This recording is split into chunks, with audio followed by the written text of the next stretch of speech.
Le principe est simple puisqu'il suffit d'aller dans votre bistrot préféré ou café pour demander votre propre café et en même temps, vous pouvez vous permettre de demander un autre café qui sera mis en attente, que vous paierez, c'est-à-dire au lieu d'en payer un, vous en paierez deux. Et le patron du bistrot aura simplement à mettre un petit bâton, soit sur une ardoise, soit sur un papier, enfin comme bon lui semblera. Et les personnes qui sont en difficulté et dans la précarité pourront éventuellement se rendre dans ce bistrot et demander un café en attente qui lui sera offert avec générosité et d'une manière anonyme. Elle a germé où cette idée ? Alors, a priori, elle vient d'Italie. Elle vient plus spécialement de Naples. Alors, comme tout le monde le sait, l'Italie, c'est le pays du café, bien évidemment. Mais Naples a tendance à être assez fière de dire que la ville de Naples est vraiment la ville du café en Italie. Et puis après, ça a un peu dépassé les frontières de l'Italie, puisqu'on peut retrouver cette action, on peut la retrouver en Roumanie, on peut la trouver en Allemagne, en Belgique, en France, et je crois dans d'autres pays, un peu au-delà des mers, je dirais. Et à partir de maintenant, au Mans ? Alors, on est en train de le mettre en place. Pour l'instant, moi, j'ai commencé à lancer l'opération avec d'autres petits camarades. On fait connaître cette action et moi, je compte sur la générosité des gens pour éventuellement demander à leur patron de bistrot où ils ont l'habitude d'aller si celui-ci serait d'accord pour éventuellement participer à cette action. Et puis, on a mis un mail, café en attente en minuscule, tout attaché @yahoo.fr, de façon à ce que les gens puissent nous joindre et nous dire, voilà, tel patron de bistrot est d'accord, nous irons le rencontrer pour vraiment être certain. Et après, on pourra mettre l'adresse sur la page Facebook du Café en attente Le Mans. On invite chacun, tous ceux qui ont justement un profil sur Facebook, à venir rejoindre cette page et à le diffuser au maximum. Ah bah alors là, toutes les minutes, il y a du monde qui mettent j'aime et qui mettent même des petits mots. Donc oui, ça a l'air de plaire aux gens. Écoutez, c'est pas grand-chose. Un café, ça vaut combien ? Ça vaut 1 €, 20, 1,30 €, bon, maximum. Qu'est-ce que c'est que d'en payer un de temps en temps pour quelqu'un qui en a besoin ? Alors pas forcément les SDF. Ça peut être des gens dans la précarité qui touchent le RSA ou des personnes plus âgées qui ont un revenu de minimum vieillesse. Ça peut être quelqu'un qui est dans une difficulté. C'est vraiment ouvert à tout le monde. Et franchement, j'espère que les gens vont jouer le jeu, tout simplement. Et puis en parler autour de soi, évidemment, à vos amis également, pour que eux en parlent de la même manière au petit bistrot du coin. Voilà, c'est ça qu'il faut faire. Alors, moi, j'ai envie de préciser quand même 2 choses. C'est qu'il y a déjà des personnes qui m'ont dit « Oui, mais est-ce qu'on est sûr que les cafetiers vont jouer le jeu ?» Écoutez, c'est un risque à prendre dans la vie qui ne tente rien à rien. Oui, mais est-ce que les personnes qui vont venir boire le café seront vraiment dans la précarité ? C'est pareil. Après, c'est une histoire de conscience personnelle. Voilà, si quelqu'un qui est richissime va utiliser ce café, il a sa conscience personnelle. On ne pourra pas vérifier. C'est invérifiable. Mais bon, moi, je suis une éternelle optimiste. J'ai envie de dire que les gens vont vraiment jouer le jeu, quoi. On est dans les starting blocks. Ça peut démarrer d'un jour à l'autre ? Oui, il suffit que... Alors déjà, a priori, moi, j'avais contacté mon patron de bistrot préféré. C'est le Café du Jet d'eau, Christophe, qui, déjà, je l'ai eu au téléphone. Il m'a dit, moi, je suis partant, je dois le rencontrer.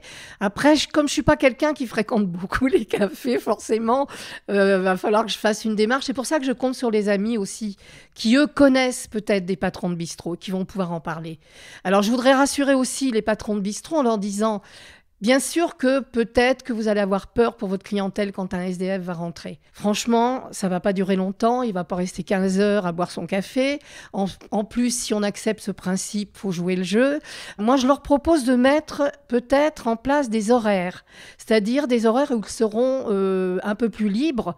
Il est bien évident que si on y va à 12h10, 12h15, à un moment où il y a énormément de monde, ça sera peut-être pas très facile pour eux. Donc, mettre un horaire qui leur seront peut-être personnels, de telle heure à telle heure le matin et pareil pour l'après-midi, de façon à ce que ces personnes sachent qu'à partir de telle heure, on peut aller se prendre un café en attente, mettre une ardoise visible où on pourra écrire ici café en attente et après, c'est le bouche à oreille qui va faire son travail, je pense. Beaucoup de souplesse en fait dans la formule, chacun peut l'adapter véritablement. Moi, je pense, si vous avez envie d'offrir un thé, pourquoi pas. Si vous avez envie d'offrir un chocolat chaud, pareil. La seule chose que j'ai envie de dire, c'est une boisson sans alcool. À qui s'adressent justement ces cafés en attente, thé en attente, chocolat en attente? À tous les gens qui sont quand même dans une certaine difficulté, dans la précarité. Je pense aussi bien aux personnes âgées qui ont un revenu minimum vieillesse qu'à l'étudiant qui a de grosses difficultés, puisqu'on sait qu'aujourd'hui, les étudiants ont de plus en plus de mal à vivre et qui sont quelquefois dans la survie. On n'en parle jamais assez. Les gens qui sont au RSA, les gens qui sont un peu au-dessus du RSA, mais qui n'y ont pas droit parce qu'ils ont un peu de revenus un petit peu supérieurs.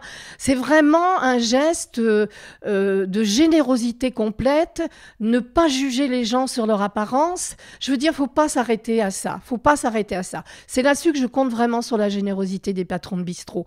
Parce que en effet, il y a des endroits, on se dit, si un jour il y a 2-3 personnes qui sont dans la rue, qui se retrouvent à venir boire un café, il y a toujours des gens pour juger. Mais quand on saura qu'ici, il y aura le café en attente, moi je suis persuadée, je fais confiance au bon sens et à la générosité des Français, en me disant qu'ils seront capables de comprendre et d'être tolérants. Qu'est-ce que cela peut apporter justement pour ceux qui viendront toquer à la porte du café pour un café en attente? De peut-être se sentir moins seul.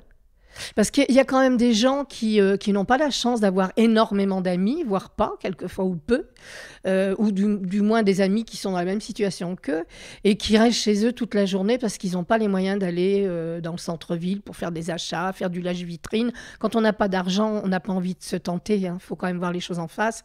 Et du coup, moi je pense que ça va au-delà du café en attente, c'est-à-dire que pendant que vous buvez votre petit café au comptoir du bistrot, peut-être que vous allez taper la discute avec quelqu'un, ne serait-ce que 3-4 minutes, 5 minutes, et que ça va ensoleiller la journée de quelqu'un qui va rentrer chez lui tout seul et qui aura plus de famille ou pas de famille et qui se trimballe quand même une solitude, quoi. C'est quand même aujourd'hui, alors qu'on a des tonnes de moyens de communication, c'est quand même la solitude qui revient beaucoup. De plus en plus. Et moi, je vous avoue que c'est quelque chose qui me fait très très mal par rapport aux gens. Je me dis, mais comment aujourd'hui on peut être seul, quoi? C'est bien les outils de communication, mais finalement ça sépare les gens. C'est-à-dire que maintenant, même moi, hein, je le fais, donc je ne me porte pas du tout en juge. On préfère mettre des fois un petit mot sur Facebook ou un autre réseau social plutôt que de téléphoner ou d'aller voir les amis qui habitent à l'autre bout de la ville, en effet. Mais bon, et ça c'est quelque chose qui me terrifie parce que je trouve que ça creuse. La solitude creuse. Après, on s'étonne que les gens ne se parlent plus. On s'étonne que les gens ne se rebellent plus, du coup. Et ça va au-delà. Le café en attente, c'est beaucoup, beaucoup, beaucoup de choses derrière.